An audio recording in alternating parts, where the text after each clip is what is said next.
मुंबई के आजाद मैदान के बाहर फुटपाथ पर अपने पिता के साथ बैठी इस लड़की का नाम आसमा शेख है। बुधवार को जब महाराष्ट्र में 10वीं क्लास के नतीजे घोषित किए गए तो आसमा का रिजल्ट भी आया।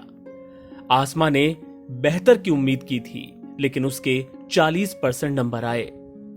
आसमा के मार्क्स को वैसे तो बहुत अच्छा नहीं कहा जाएगा, लेकिन 17 साल की इस लड़की की जिंदगी के हालात उसे इन कम नंबरों पर भी गर्व करने की सहूलियत दे रहे हैं।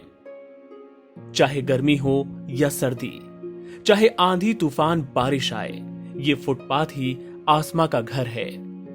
आसमा ने बताया कि इन हालात में वो कैसे पढ़ाई किया करती थी। मेरे को तो मेरे पापा ने बहुत सपोर्ट किया, इसके लिए मैं इतना कर पाई, नहीं तो नहीं कर पाती थी।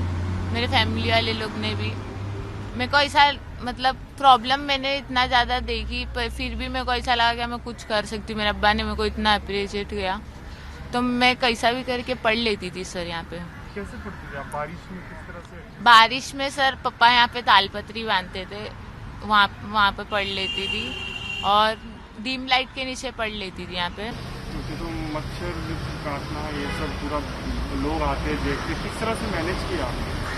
सर लोग आते थे तो इसके लिए मैं रात में पढ़ती थी। ट्रैफिक की वजह से पढ़ने नहीं होता था, यहाँ पे गाड़ी चलती है ना, तो पढ़ने नहीं होता था, तो मैं रात में पढ़ती थी। तो रिजल्ट आने से पहले आपको लग रहा था इसके प्रतिशत आ जाएंगे या फिर और भी ज़्यादा एक्सपेक्ट? और ज़्यादा एक्सपेक्ट की थी मैं, पर 40 भी आया मेरे लिए बहुत है, मैं पास हो गई। तो अभी आपके जो फ्रेंड्स हैं उनसे बात होती है, वो क्या बोलते हैं आपको? उन लोग सब मेरे को कांग्रेचुलेशन किए कि अच्छा वो पास हो गई। मेरे पापा, उन लोग को ही मालूम है ना हम लोग इतने प्रॉब्लम में, मैंने इतना की, मेरे पापा ने मेरे को इतना अप्रिशिएट किया, तो उन लोग भी सपोर्ट करते हैं मेरे को। अभी आगे किस तरह से आप कैरी ऑन करेंगे? आगे किस तरह से अपनी लाइफ को लेके जाना चाहते हैं? सर और पढ़ने का, अभी ग्रेजुएशन तक पढ़ने का। ग्रेजुएशन करना है? मेरे को कोई भी कॉलेज मिलेगा चलेगा सर। ग्रेजुएशन कौन सी इसमें करना है? Arts, commerce, science? आर्ट्स में। आर्ट्स में क्यों आपको?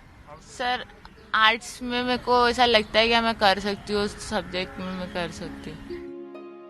आसमा के पिता के लिए बेटी का 10वीं पास हो जाना ही बहुत बड़ी बात है।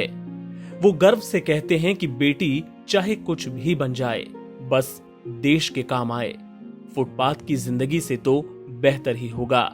मेरे लिए ये बहुत गर्व की बात है कि मेरी बेटी 10वीं पढ़ी। ये मेरे लिए बहुत गर्व की बात है। हर माँ बाप का सपना होता है बच्चे ये बने, कोई IAS बने, कोई डॉक्टर बने, कोई साइंटिस्ट, कोई इंजीनियर। आप क्या चाहते हैं, क्या बननी चाहिए आपकी? जो बन जावे, एक 3 मुंडी का शेर होता ना साहब, वो एक लगने से अपने कफन पे भी, अपने उसके ऊपर भी, वो भी बन जाएगा ना, बहुत है। इस देश के अंदर हम नागरिक कुछ भी बन जावे, हम इस देश के कुछ भी काम आ जाए, ये हमारा उम्मीद है। ये रोड पे सड़ के मरने से क्या मिलने वाला है? इसमें कोई दो राय नहीं कि अगर हालात सही होते तो आसमा और बेहतर कर सकती थी। वैसे भी जरूरी नहीं कि अभाव में पढ़ाई करने वाला हर बच्चा टॉपर ही निकले, लेकिन अच्छी शिक्षा का हक तो सभी को है।